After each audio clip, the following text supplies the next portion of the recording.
Good morning, Guardians. Briar Rabbit here. We have a ton to talk about today, so let's just jump right into it.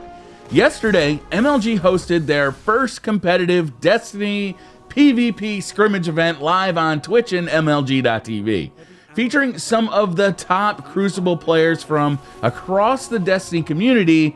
I have to say the event was a blast to watch. The scrimmage was played in the new game mode Supremacy and featured new maps that will be shipping with Rise of Iron. If you missed it, it is well worth your time to seek out the video on demand version.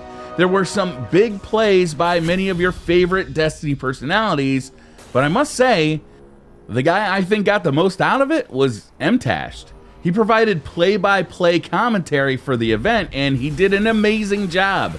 Clear, entertaining, knowledgeable. I think he did a great job explaining the strategy and thought processes going through the players' minds, and I was proud to see him represent the community on the big stage. With private matches now being a part of Destiny, and with MLG so clearly taking a hard look at running some tournaments, I really am excited for the future of Destiny's competitive environment. There are still tools that need to be added to make the game a top-tier entertaining game to watch, like spectator mode and tournament modes, but hopefully we will see these added to Destiny 2 just a year from now. Speaking of private matches, they're here. Bungie released them publicly to all players on the PS4 and Xbox One right after the MLG event ended. I got a chance to jump in yesterday for a bit with friends and viewers on my Twitch stream, and it was an absolute blast. We played some Rumble matches, some 6v6 elimination, and some straight up silly games that we made up with our own rules. And I really do think this is going to add some legs to the game for me. Also, 6v6 elimination, that is way more fun than I thought it would be.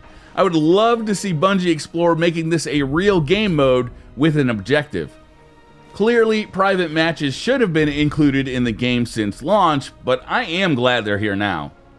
Quick side note about private matches, with its release, Bungie added new dead ghosts to each PvP map in the game, with more coming when the new PvP maps ship with Rise of Iron.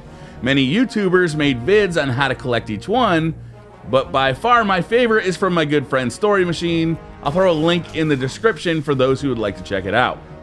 Next up this morning, YouTuber and Guardian Radio co-host Mesa Sean let some news spill in his weekly Arms Day video. He explains that last week when he was visiting Bungie to play some of the new PvE content in Rise of Iron, there was a short Q&A session with Bungie's devs. Mesa asked if there would be any new weapons sold by the Gunsmith on Arms Days and was told no. He also mentioned the developers answering the question did not look happy about this. Many of you might remember this was talked about a bit at Gamescom, and that the community had interpreted some vague language to mean that there would not be new Gunsmith weapons. But this is the first time that we got clear confirmation of this. And it's a real bummer. I do enjoy the Gunsmith Arms Day system, but after a year of the same weapons being sold over and over, it's lost all of its appeal for me. I have great rolls on just about every weapon that is worth using, and multiple god rolls on a few of them. Adding new weapons or even new foundries would have been a great way to add relevance to the Gunsmith, and I think it's a missed opportunity for Bungie. However, maybe this is something they will add in a future update. We'll have to wait and see.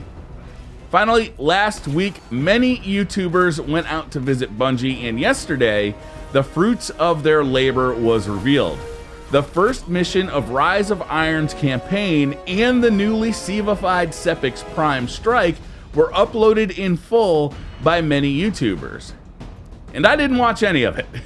In fact, I'm actively avoiding any story spoilers at all until the release of Rise of Iron. To be honest, there aren't that many missions that will be new to Rise of Iron, and Bungie allowing us to see a fifth of them before we can even play it seems odd. Same goes with the new strike. We already have seen full playthroughs of the only new strike with Rise, and now we've seen one of the two newly revamped ones. Hold a bit back, Bungie. Let us be surprised a bit when we play. No more story spoilers, please. That's going to do it for today's episode, guys. If you have a topic you would like to see covered in an upcoming show, tweet me with the hashtag GoodMorningGuardians. Thank you very much for watching. Hit that like button if you like the video, subscribe if you're new to the channel, and I'll see you guys tomorrow.